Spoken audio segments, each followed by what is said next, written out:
On average, you'll have to wait 31 days to see an OBGYN. And if you're dealing with an infection or outbreak, you know you need care fast. That's where WISP comes in. Connect with a U.S. licensed provider online and pick up safe, effective treatment at your local pharmacy that same day. Plus, get birth control and more delivered in all 50 states. Take control with comprehensive sexual and reproductive care, all from your phone. WISP. That's hellowisp.com. The waiting room can wait. A mochi moment from Tara, who writes, "For years, all my doctor said was eat less and move more, which never worked. But you know what does? The simple eating tips from my nutritionist at Mochi. And after losing over 30 pounds, I can say you're not just another GLP-1 source. You're a life source."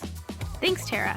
I'm Myra Ahmed, founder of Mochi Health. To find your Mochi moment, visit joinmochi.com.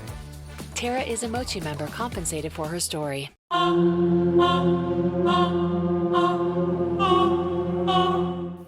right, obviously you can see we're back with Laura Brand, Serial Killer Whisperer, and we're dialing into, I believe, Vacaville again. Yes. We're going to talk to a couple of our killers, serial killers. We have X and we have Junior on. Oh, okay. You guys there? Hello. I'm here, but your voice sounds like you're a million miles away. All right, let me take the phone case off. Hold on. And today we're going to dive into this New England potential serial killer case that's happening right now, currently, all over New England, which is kind of crazy. Keeps the body count keeps rising. The body count keeps rising, and I know, and they're hesitant to suggest that it is a serial killer, but it seems like it is. It does. Yeah, and they're saying the reason for it is that they're saying that it's all different kind of motives and methods, but as we've known before, I mean, you know, when we did the Green River Killer, I mean, he was around for like 30 years. He was constantly changing it up. Right. You know, he was a couple of because there is 3 undiscovered serial killers in New England that went dormant, which could be a possibility that I've been thinking about too. This call and/or telephone number monitored and recorded. All right. How about that, guys? Better? You guys there? Hello? There you are. Here, I'm trying to. There's a lot of shuffling and shuffling noises. Is it better? You'll sound like you say something. I don't know. Maybe it's you. All right. Can you hear us? Can you hear me? Come in, Vacaville. Yes, I can hear you. Also, I can hear Rob fine. Okay, good. All right, so guys, what we wanted to talk about to you and get your input on is, and I don't know if you're aware of it, I think Laura gave you a little heads up that there's been a rash of killings up and down in New England, and it seems to appear that it might be serial killer related. Obviously, the authorities are not saying that right now, but it goes from Maine, Massachusetts, I think Rhode Island, and even Connecticut, right? Yeah, I don't know about Maine, but Massachusetts, Rhode Island, Connecticut. I think there's. What about New Hampshire? I thought I saw something for New Hampshire too. New Hampshire too. There's been a couple new ones actually, so you might be right. Yeah. What are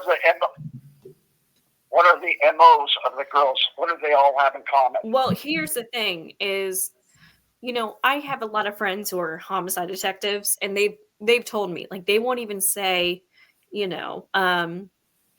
anything related to a serial killer over the intercom or 187. What they say now is repeat offender because they don't want anything of that nature out for the public. Okay. Even for a reporter to overhear, on the intercom. Okay. Because, it creates mass hysteria is basically what it does. So I was just going to say, because they know what's going on. Right. So the thing is, even if there is one, we're not going to ever know about it until kind of like the Long Island serial killer. Like in the beginning, if you remember that case, they were all saying, no, there's not a serial killer. That's always going to be the, what's going to happen with these kind of cases. We're never going to know until, it's like, okay, yes, there's a serial killer. It's too late almost. Yeah, you're right. So I've reached out to a couple of my friends who work in the Boston Police Department because, I went to school in Milton, right south of Boston. They're looking into it. Now, when I look into some of the cases, there's a different victimology. There's male and female, which is... Yeah, like here, like in Massachusetts, let me just read some of the victims' names. Is the body of Adriana Suazo. I'm not sure if I'm pronouncing it. 21. Her body was found by a passerby on June 1st in the woods of Milton, a Massachusetts suburb about 8 miles south of Boston. That's where I went to school. And that's where Laura went to school. Yeah. So that's scary. Poor girl. Yeah. It says the body showed no signs of trauma, according to the state's ME examiner, but it marks the 13th body to show up with little explanation in the bucolic northeast region this year. Mm-hmm. So that's I guess that's the most recent. So there's one. 13 victims. Yeah. 13. Yeah. And so it is. They said bodies, mostly women, have been found across a wide swath of Massachusetts, Rhode Island, Connecticut, and Maine since March, and most turning up in wooded or otherwise remote areas. Now, I want to just weigh in before you guys weigh in. So recently, wait, let me just. Before you guys weigh in, let's give you guys the facts. Yeah, let me just lead in here because causes of death have varied from grisly dismemberment to unattended deaths, but volumes of bodies have sparked speculation that there may be one perpetrator behind them. Mm-hmm. So there you go. The one death you were just talking about, that was in Springfield. So this was a woman that was found along a hiking trail. She was alive when she was found. So obviously the killer was, interrupted. But it was later found, it was foul play, it was homicide, ruled. That was in Springfield, Mass. That is about 40 miles from Worcester, about, another hour from Boston. Now, recently there's been 2 bodies found in Salem, Milton, where I went to school, and then Plymouth. Now, the thing about Salem, Milton, and Plymouth is, especially Plymouth, was on Route 3. Like, literally, you'd have to pull off the highway, and the skull was placed, or at least, scattered right, like, off the highway, under an underpass, okay? In a wooded area, okay? And same with Salem, that I know of. And Milton has a lot of rural area as well. But what I will say is this is all coastline. And if you look at the Rhode Island killings too, one of the, I think it was a leg bone. It was found in Westerly, I believe it was. This is all coastline. So you look at Mass and you look at Rhode Island, this is all coastline. Now the ones in Connecticut and Springfield and obviously Framingham are not coastline. They're more rural and wooded areas. But I think that's something to note, that there is a highway going down the coast where most of these bodies have been found. Yeah, and guys, their age ranges anywhere from like a teenager all the way up to 59 years old. So they're all women. Most of them. There was one male, I think. I think there's 2 males. Or 2 males, yeah. Okay. So what do you think, guys, based upon that? That reminds me of Richard Ramirez. He had multiple female and male victims. But when it comes to my mind, is someone that either travels for work or is a truck driver. And, it reminds me of Randy Kraft, a serial killer that was kidnapping military hitchhikers and doing dismemberment to them, too.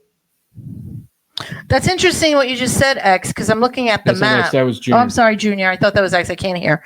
Hi, by the way. I'm looking at the map, and there's like 1, 2, 3, 4, 5 along Highway 91, which slices through Connecticut and Massachusetts. And then there's a cluster off of Highway 95, which slices through Rhode Island and Massachusetts. And then there's only like There's one on the coast in Plymouth. And then there's those ones on the coast in Connecticut are off of Highway 95. I grew up across the Sound from there. I know exactly where that is. So it is interesting that there is 2 clusters along those highways. Yeah. How about you, X? What do you think? Well, I'm going to get my time. I'm going to call right back, but I think you have multiple people, and I'll tell you the reason why in 1 second. Okay. All right. Well, while he's dialing back in, Junior. I have a question. Is there a certain time of year or month that these bodies are being found? It started in March. Has there been some kind of correlation? It's been very recent. Very Yeah. recent. Yeah, it started in March, I believe, in this year, correct? Well, that's when they found. That's when they found some of the bodies had been missing for a year. Right. So it could have been during the winter and then, the snow and then it melts. It could have been the summer of last year. Yeah. Yeah. But it's a part of the country where the winters are pretty brutal. Yeah. You know? I grew up around a lot of serial killers in San Quentin, and I've kind of Can't hear you. Yeah.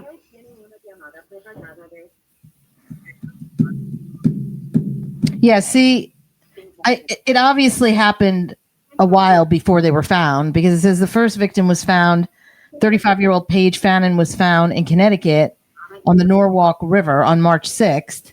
And then on the same day, they found a human skull in the wooded area of Route 3 in Plymouth. You will not be charged for this call. And then a few days later, they found a woman in a suitcase in Groton, Connecticut. Well, the one in Groton with the suitcase, there was a man, her roommate was charged with that one. However, there's a missing man in Groton as well that has not been found. A 38-year-old man has not been found, and he went hiking. His car has been found, another wooded area. Now, what's interesting about this case... This call and your telephone number will be monitored and recorded. ...is there is a guy who went hiking shortly after him. I don't know if it was the same spot or if it was very close by. He went hiking, and he was actually there to spread his father's ashes. And, and he was alone, and he was walking down a trail, and he got that intuition we always talk about. Yeah. He just had a bad feeling. And he said, my father came and said, something's bad, turn around. So he got to, I guess, the water bed, like a river, which is interesting because 3 victims have been found in the river. And he turned behind him, and there was a guy in a raincoat, he said. And it's a very detailed account. This made the news. And he just got a bad feeling, and the guy just stared at him. And he actually said to him, like, started screaming at him, like, don't fuck with me. I'm not the guy you want to fuck with. Like, just screaming at him. The guy pulled a switchblade out, and he said the guy had dark eyes, didn't say one word to him, just had the blade out. And the guy, like, backtracked through the trail, and the guy kept following him with the switchblade in the hood. And he was just literally walking backwards the entire time. And he turned back at the porta potties, and then he looked back. The guy was gone. And he was like so scared, and then he looked back, and then he was suddenly appeared again. He got back to the parking lot, and it was just his car, a van, and a truck. Always a van. And then when I heard that, I was like, okay. Well, I mean, it is. It's always a van. But first of all, Murder Mac. Well, yeah, but okay. So there's a you're story. There's a story where Bittaker took a boy out to the mountains, right? This was one of the teenagers. X, this kid. You went to middle school. I know. With him. Yeah. I know He drove the him whole up in story. the mountains and pulled a gun on him. Didn't say one word. Just pulled a gun on Esta him. llamada y su número de teléfono será controlada y grabada. Didn't say one word. Just pulled a gun and then drove him back, right? And so this guy, it made the news. This guy called the police. And the guy was so scared, he didn't even wait around for the police. He You was have out of 60 there. seconds remaining. This is how scared this guy was. Of course he was terrified. Can you imagine how scary that would be? So the Yeah. fact, and this is when I listen to stories like these should not be taken lightly, because look at what Bittaker did. I mean, Right. this guy, who pulls a switchblade on a guy out there with his father's ashes, just walking, okay, with a raincoat and everything. And that, to me, and a guy popping up and appearing, that's sadism. That's a guy trying to scare somebody. You know, this isn't like your normal, just anybody on a trail just trying to like do a prank type of thing. I mean, he's pulling a switchblade, he's popping up, he's going behind the trees, he's coming back out. That's scary. Yeah. X, are you still on? Is he? Yeah. Or we lose him? Are you going to have to chime somebody else in? One Junior of them. back in? Who's back on? I don't Hello? know. I'm still here. Oh, But okay, I'm cool. saying that is classic sadism. So that account that happened in the same town on a hiking trail where another guy went missing, we shouldn't discount that as nothing. You know Yeah. what I mean? I feel like law enforcement is so quick to write that off as nothing. Mm-hmm. Well, they don't want to tell you anything. That's all. They don't want to cause a panic. Right. They don't want to do that. So, X, what you were going to chime in before you had to dial in about what your thoughts are with all of these killings. Did we lose him? No, he's on. I think so. Yeah. Killing. Okay, so X, what do you think about all that? Okay. So this is what I think. I think you're dealing with two different people or two different groups of people, because they're totally different types of people to go after. You have the one guy, the loner, the lone wolf, that's out on the trails, that doesn't mind killing a man compared to killing a woman. You see what I'm saying? And then you have the girls that have been mutilated, and then you have the girls that have just been dumped without having anything done to them. So I think you're dealing with a couple of different people, because the modus apparatus, however you say it, they're all different. Mm-hmm. But if you start piecing it together, you see a pattern. You see the ones that are on the trail. That's that type of person. Those are those types of. And then you see the girls that might have been picked up on. Those are the dump bodies. And then you see the ones that really have some anger, and they're taking their time to cut the bodies up, and they're comfortable in that area, and they know that area, so they have time to mutilate the bodies. So you possibly could have 2 or 3 different people. But the person on the trail, I was wondering if it was 2 offenders as well. You think they know each other? on the trail holding a knife, and compared to the person that takes time cutting up a body, totally different person. I agree with David, but I have one other angle at that. Well, two angles. One, are the bodies truly being mutilated on site, or are they being mutilated in a pickup truck or a big rig and then disposed of? But David's right about that, but there's one thing that it could be missing, potentially. Is it a serial killer that is progress from just killing to mutilating?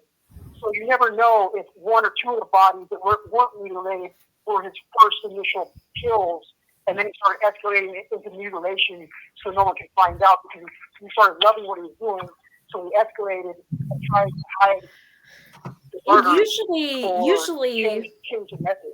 Well, usually, I mean, that happens with serial killers. Like, if you look at Bird, what he actually did was he tried mutilating, and he realized, cutting up a body was too hard, and he moved on to just strangling. So I think that can happen with killers, is like they realize it's too hard to cut up the bodies, and they might move on to just strangling or something like that. I don't know, X, can you weigh in more about that? Well, it depends on what you really want the person for.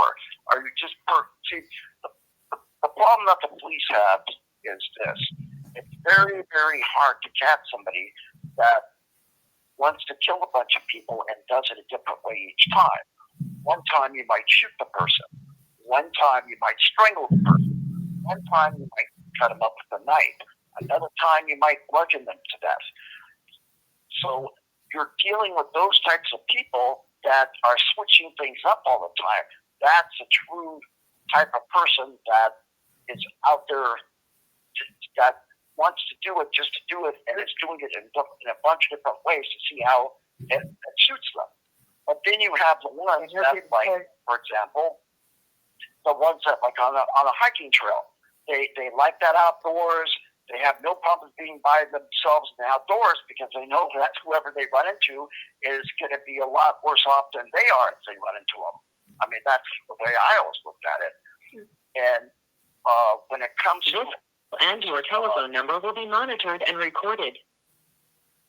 Girls that are dumped right off the side of the road, do you know if these people have been sexually assaulted? Because those are the ones that are usually dumped on the side of the road, and it's usually like somebody picking somebody up or a truck driver. Well, the ones off the side of the road have all been like skeletal remains, or it's impossible to tell. So that tells me right off the bat that most likely, if they're all in the same area, they probably were sexually assaulted, and they just haven't, and the person might be on the other side of the country right now, and that's why they're just now discovering these bodies, and he might be on another side of the country. Do you think it's possible, though, it could be a duo, like Bittaker Norris, or like, Ingen Lake? That's what I was asking. Like, it feels to me like it's two people working together. It almost does, because, I mean, you look at Ingen Lake, it was like, and Bittaker Norris, I mean, Bittaker's first victim was a male. I mean, sometimes when, like, there's a duo, they'll cross the lines of male and female a lot more. And it almost seems that way with this many bodies. It almost seems like it's a duo or two separate, but I'm wondering about the duo. Well, I think it personally is you got two different. I think one person on the trail is by himself. He's more of a lone wolf and he's waiting for the sheep to come to him. But the persons that are up and down the coast are usually double people, two people. That could be possible because, I mean, it does seem like along the coast, those are the ones who have been dismembered.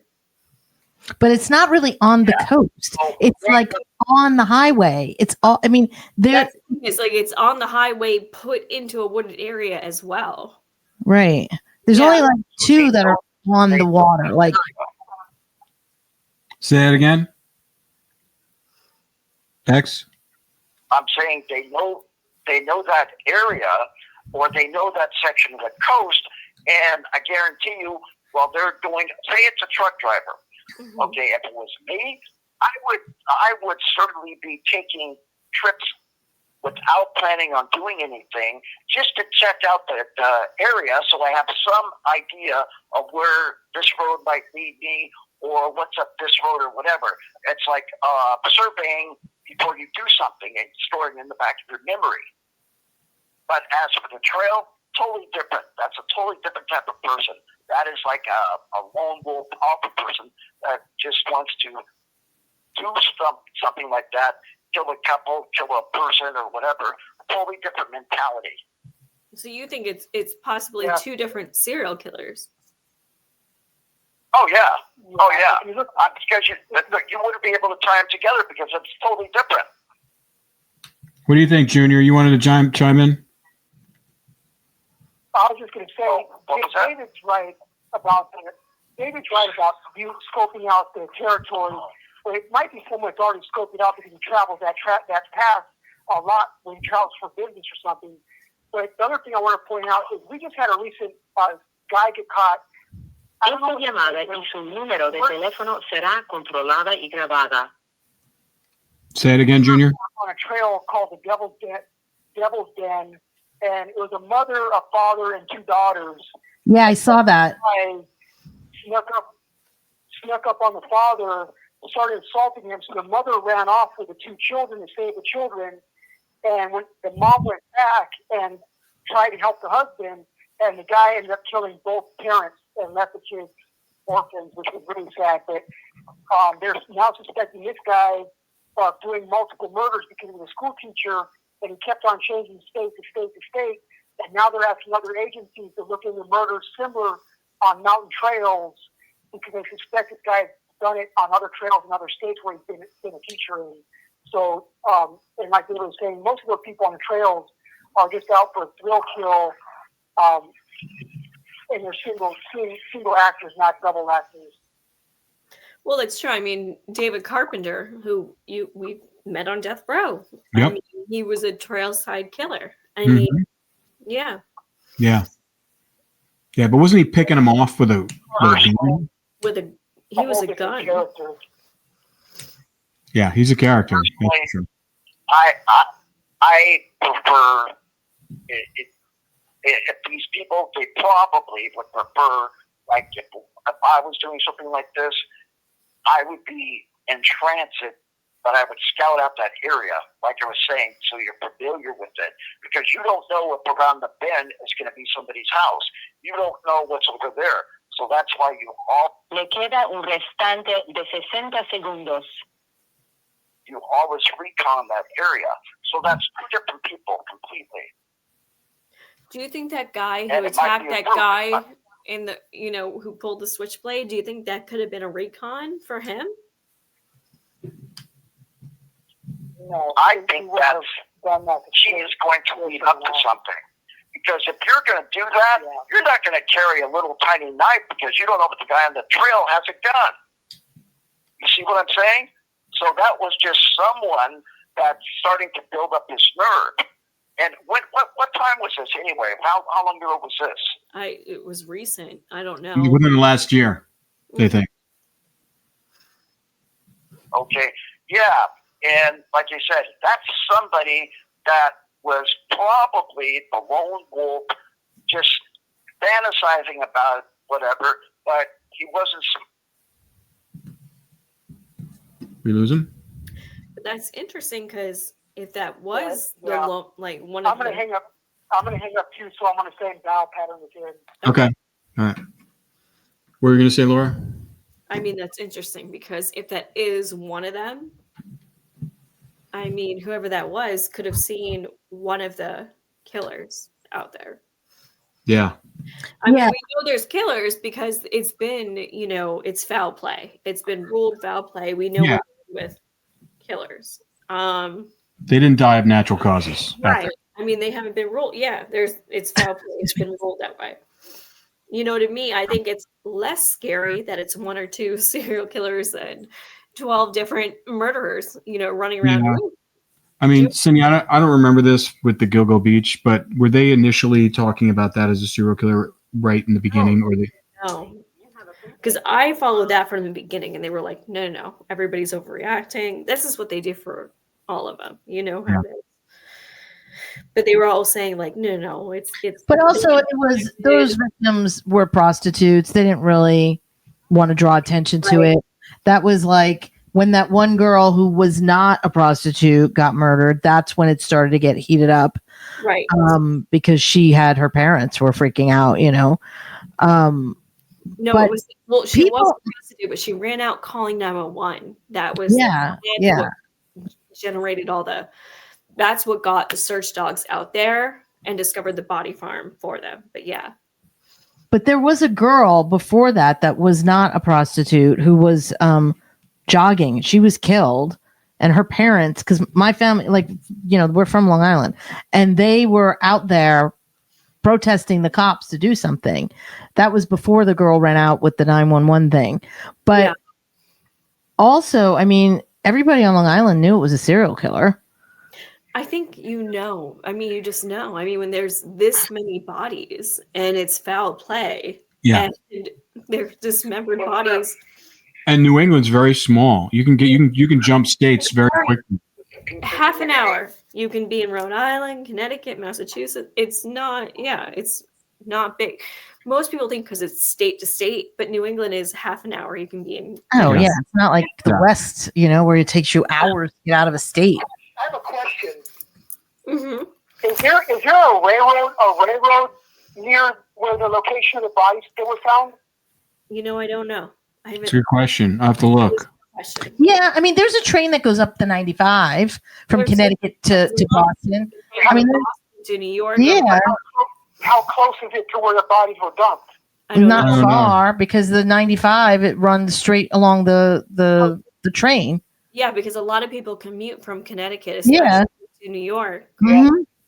It could be a drifter that's on it rides what they call train jumpers. You know, a drifter that just drives the trains up But and down this the seems coast. more like they knew the terrain. Actually, it goes right along the freeways. Yeah, it goes right along the 95 highway and the 91. The train is parallel. Yes. See, it Yeah. could be a train jumper that's a drifter. But they've had other SKs do that. In Texas, there's a famous one that was doing that in a lot of old people's houses. I all along just disagree the because train, I feel like this railroad. person Esta knows llamada y su número de teléfono será controlada y grabada. unless this is a drifter who knows the terrain of these hiking trails. Yeah, I but mean, a drifter might get off the train and camp for a couple of days here and there because they don't want to go to the city, or you never know why they're drifting, or what their pattern of residence is, living in woods and tents, or well, I can tell you the living off the land, Plymouth in the Rhode Island Westerly, which is a few houses from Taylor Swift's house, and same with Plymouth. It was in a very affluent neighborhood. Very affluent. I mean, we're talking $1 million homes right near where some of these body parts were found. But I mean, same with Long Island serial killer. That was within a gated community as well. Yeah. Let me ask you this about what you know about the victims. Mm-hmm. When it comes to these girls that were missing, did they disappear with their cars, or did they disappear from an apartment by themselves? How were they somewhat abducted? How did they go missing? Do you know? You got to Majority of remember, them? there's not much about the victims out there for us to give No. you. There's one 38-year-old male in Connecticut. His car was found at a hiking trail. This is before the story I told you. He went missing, and then the guy had that encounter. But if his besides car for was found that, on a hiking trail, that means what? if his car was found on a hiking trail, that could mean that let's say I'm a drifter. If you work as a manufacturing facilities engineer, installing a new piece of equipment can be as complex as the machinery itself. From prep work to alignment and testing, it's your team's job to put it all together. That's why it's good to have Grainger on your side. With industrial-grade products and next-day delivery, Grainger helps ensure you have everything you need close at hand through every step of the installation. Call 1-800-GRAINGER, click Grainger.com, or just stop by. Grainger, for the ones who get it done. Hellmann's believes they can turn any mayo hater into a lover. So, if you know someone who thinks mayo equals bland, show their taste buds the truth and challenge them to try Hellmann's flavored mayo. With irresistible flavors like Hellmann's spicy mayo, garlic aioli, chipotle, and Italian herb, they'll be eating their words. Challenge haters to try Hellmann's flavored mayo and get them to eat their words. Learn more at hellmanns.com/eatyourwords. In the city, and I find a victim, this guy, I kidnap him and hold him hostage and have him drive me somewhere. And once I get him there, I kill him. But the spot that I kill him in is a spot that I wanted to go to anyways because I'm a drifter. I'm going up there in the mountains to hide out. No, or but that's where my tent is, or my... he went there hiking and left his car there and went hiking. Like the car wasn't driven. Okay. Yeah. So, Laura, let me tell you and Rob and Cindy and Junior exactly how this guy is. Mark my words on this. When it comes to that drifter, or when it comes to the person on the hiking trails, Yeah. I guarantee you, he is also hiking and surveying the spot. He is driving himself up there. Okay, he's not being dropped off. His car, he knows that area, and he surveyed that area. He has pulled his car off the road and is hiding it behind some trees and bushes. Then from there, he's walking to that spot because he is not leaving his car downstairs or down in the parking lot with the other victims' cars. You see what I'm saying? Mm-hmm. That's too much exposure. So what you want to do is go ahead of time or pull up to the side of the road, make sure your car is hidden, concealed, and then go to that area, and that's why you know that hiking trail. I guarantee you. I guarantee you on that. Well, because I'll say that's this what about I would do. I'll say this about that Devil Den guy. He parked his car actually in the same parking lot as the parents and the kids that he murdered, and had a piece of tape or plastic covering a partial tape. But another thing that's a good scenario for this is if I was going to do this, I might park my car at a campground or somewhere down the hill and hike up the hill to do what I'm going to do. And once I'm done, hike back down to where my car is so I can leave. Just in case there's a roadblock or something up there, if someone finds the body, and rangers get up there quicker than I think. So someone could be parking their car in a different parking lot or turnout zone or rest area and hike up somewhere to do this stuff. Okay, so You where gotta is he remember dismembering this, the too. bodies to dispose of? Wait, but you got to remember this about the parking lots for these state or federal parks. You cannot park in them for free. When they come by, you have to pay for that, and you have to leave some information. Guys, you just can't park in a state parking lot. Here, they were free here. Do you know what I'm saying? These places were That's free. the way it is in California. Yeah, but we're Yeah, not it's different on the East Coast. different on the East Coast. But the one in Devil's Den, you have to pay for. That was in Missouri. Wasn't it Missouri? Devil's Den. I don't know. The family, the two parents and the two kids. Devil's Den, I think, is in Missouri. But that They'd case, have to park there. I mean, they'd have to pay there. But the ones here, they were free parking. I mean, these were just hiking trails. In New England, you don't typically have to pay for them. It's all like California. A lot of people might. No, it's different. This call and your telephone number will be monitored and recorded. But you don't have to pay. And I've I've been done a up lot of into camp- San Gabriel Mountains. I've never had to pay. no. But Laura, you had a good point. Where you were just saying that where would he have dismembered the body? Could it be someone who lived in one of those affluent houses? Could it be someone who, is doing this because they're Arkansas. That's what it was. Arkansas? Yeah. I don't know. There's something with what you just said. I don't know why that just clicked with me, but where are they dismembering these bodies? They're not going to be doing it on the side of the road. They're not going to be doing it in the woods. They have to have somewhere to go. Right.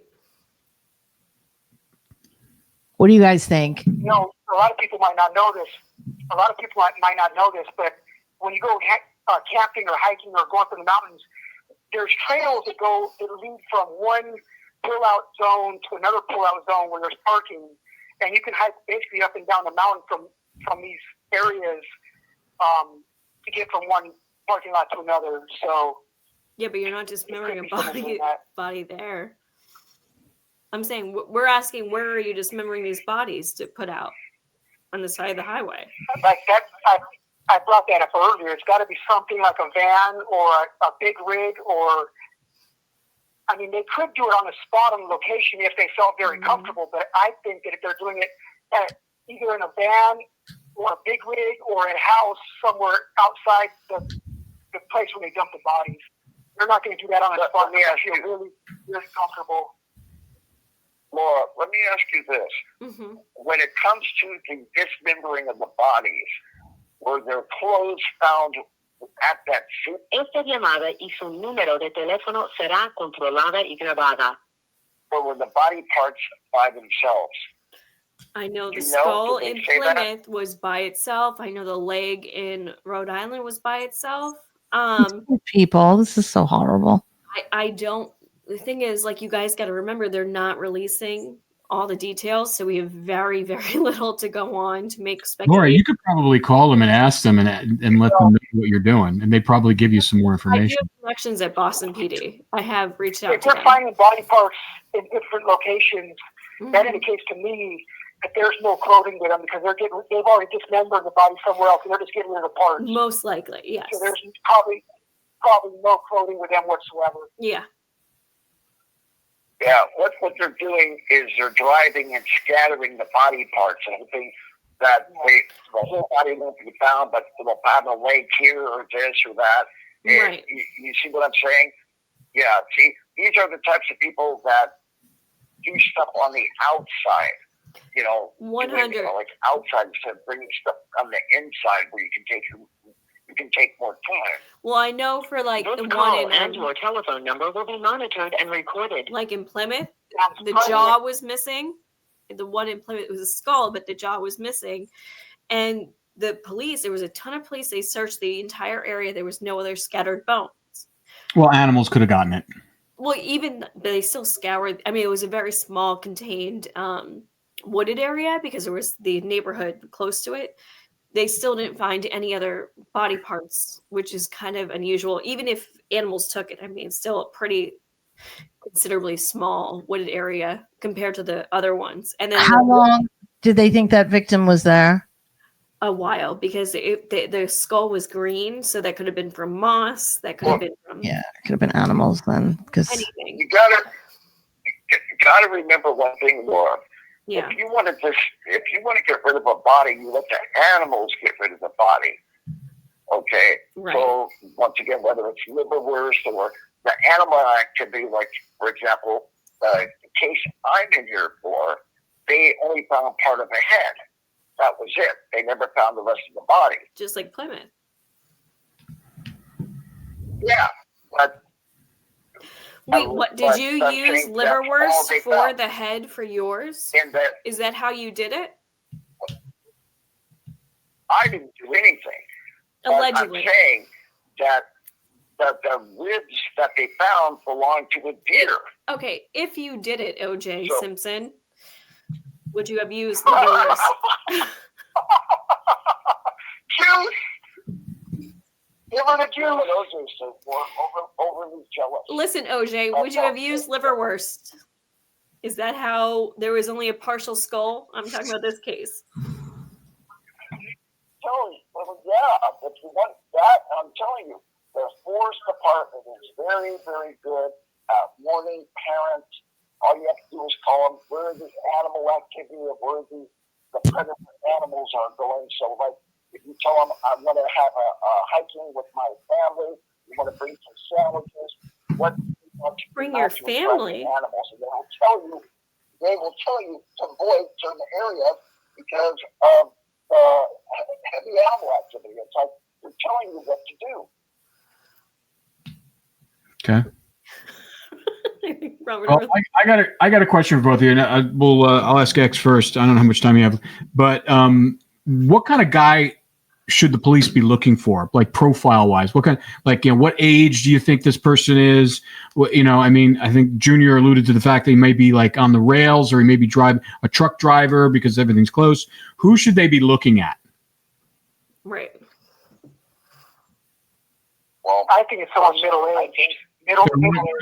One at a time. Go ahead, Junior. You go first. I think it's someone from the age of 30 or like 48 years old. And it's got to be someone that fits the scrubby kind of look of a truck driver, a hopeless person.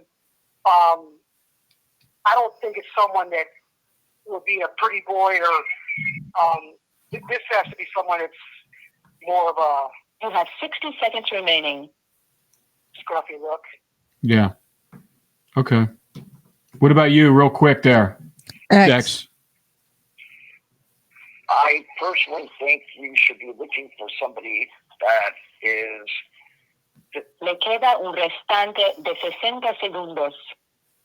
They're going to be well off. They're going to be financially okay. They're going to be usually white middle class.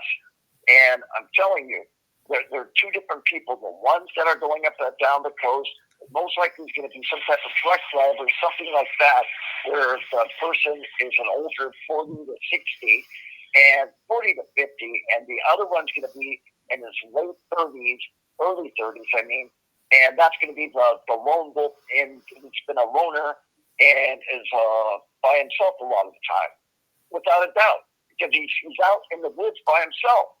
So he has a lot. He's by himself. I mean, that's the type of person you should be looking for, a loner white person, just from speaking experience. Mm-hmm. Yeah. Interesting. What do you think, Laura? Well, I'll wait until they call Okay. back.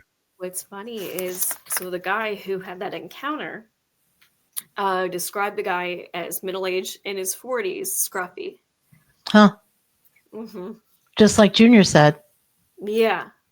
But I really think it's two people. I do too, and I think one of them is affluent. I'm getting that vibe, and I don't know why. Why else would you be that comfortable in two affluent, cities? I don't even know if it's that. It just feels to me like it's someone who... It feels like it's two different. Uh-huh. And it does. It does feel like two total different almost. Yeah. Different socioeconomics. I mean, yeah. Because the Gilgo Beach guy, he had a decent job. He made decent money. He lived in a pretty upper middle class area.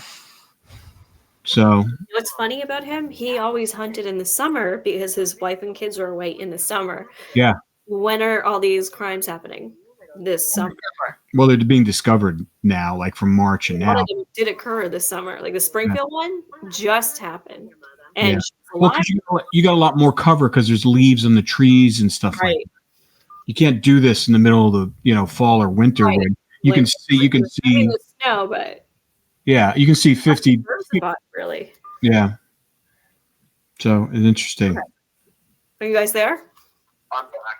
Yeah, I'm back. Well, I was just telling them, I'll tell you this, Junior. The guy who did have that encounter said that description, and he said he was middle-aged and scruffy, like beard and everything. But we were just talking about, we do think it is two different people.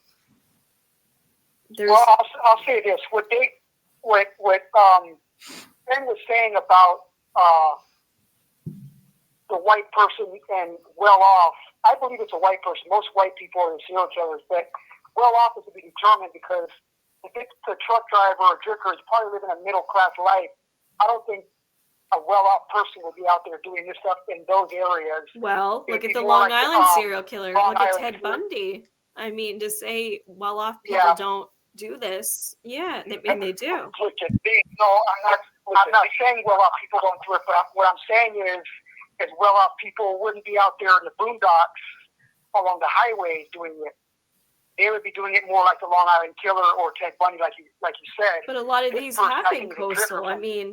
Plymouth is right on the beach, so is Chester. Yeah, and these areas, these states are small and they're very densely populated. So you just have, Milton, where I went to school, is very affluent. You got to keep a lot of these places in mind too. There's... You can't stand out. Exactly. Well, that's why we're saying it could be somebody who is more like a drifter, truck driver, and it could be somebody more affluent. I feel like there's two different offenders we're looking at. From what we know. If the person is scary, you're gonna notice, you're gonna remember that. So that's why you want to blend in. You don't want to wear anything bright or, you know what I'm saying? Mm-hmm. You want to blend in. Right. So let me ask you this, X. How did you used to blend in? Believe it or not, I was quite flashy because people wouldn't realize what was going on with me. The peacock effect? That's called the peacock effect. Yeah, I was driving a very, very expensive car, let's just say, and you play the part, and then you would switch it up, and you're very helpful to people, Mm-hmm. Like you said, when you're out helping people, especially go ahead. No, I was going to say you disarm them. Yeah, you don't want to be scary. You want to. People want to gravitate to you because they think you have money, or you do have money. You see what I'm saying? And if you're scary and you drive this call and your telephone number will be monitored and recorded. And you drive a beat-up car, that's the type of person that most people that they're going to gravitate to certain types of people. So I don't know. I was always into the I was in the adult business. So I was in extremely beautiful girls and stuff like that. So you just can't be a low life, scummy looking person, or drive at least have some game going. You know what I'm saying? Mm-hmm. Yeah. Especially when you get a house and then you can kick back at your house, where we talked about alcohol and stuff. Yeah. Well, do you think whoever is dismembering these people, do you think they're doing it at a house, or do you think they're doing it at the scene? Well, it depends on exactly what they're taking out. Too, are they just cutting the limbs up? I hate to be graphic, but are they cutting it like from the ankles, from the legs? Yeah, I don't think we know. Or are they getting the person? We really don't know. We know a partial skull, we know a leg bone. That's like really. But wait, what about the jaw? Don't you think that is like the jaw being removed? That is kind of weird. Yeah. Well, let me ask you that. With this jaw, it's very important. How much of the head was left? Was it a skeletal head?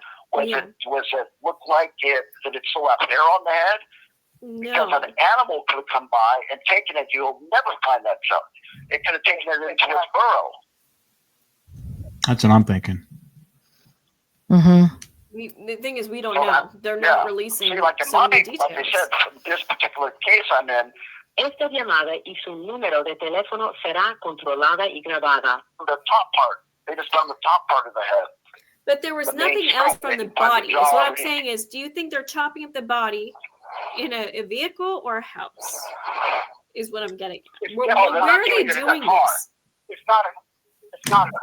Are you They're sure? probably doing it in a garage. They're probably doing it in a garage, or they're doing it someplace that there'd be no purpose in chopping up a body on the side of a trail. They're not doing it on the side of the trail.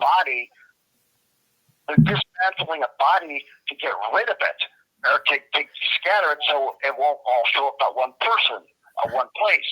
So you're saying this person is a local of New England? Or locals of New England? What was that? So you think they're locals of New England? Yeah. I think they're just scattering it to get rid of all the evidence of it. A little bit here, a little bit there, a little bit there. Then you come back, grab some more of it, a little bit here, a little bit there. Go back, grab some more of it. What instruments do you think they're using to do this? Or what kind of person do you think has the knowledge? What type of person do you think has the knowledge to kind of do this? Like job-wise? Not so much knowledge. It's somebody getting very comfortable. Because when you first do something, in my opinion, this is just what I think, you're more in a panic mode right afterwards going, oh my God, blah, blah, blah.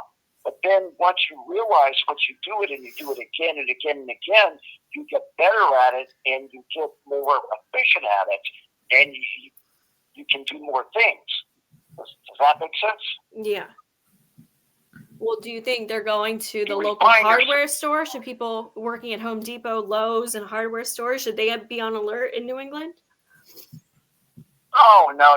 You would never find it. Because how are you going to get somebody to get a saw or to get a pair of pruners? There's no way you can find it.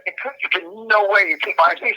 But the only way is that this person keeps on buying stuff and they tie some records to it. That's why you always pay cash for everything. Yeah. What were you going to say, Junior? It could be someone shopping at Kmart or Walmart or Costco's or something and bought an electric knife cutter. I mean, you never know what to do unless you know the stride marks on the bones, if there's stride marks. This call and your telephone number will be monitored and recorded. I used to stock up and buy those meat cutters for about $20 a shot. They were like $19.98 or $19.85, and those things work great. They work great. Oh God. UBC. No, they do.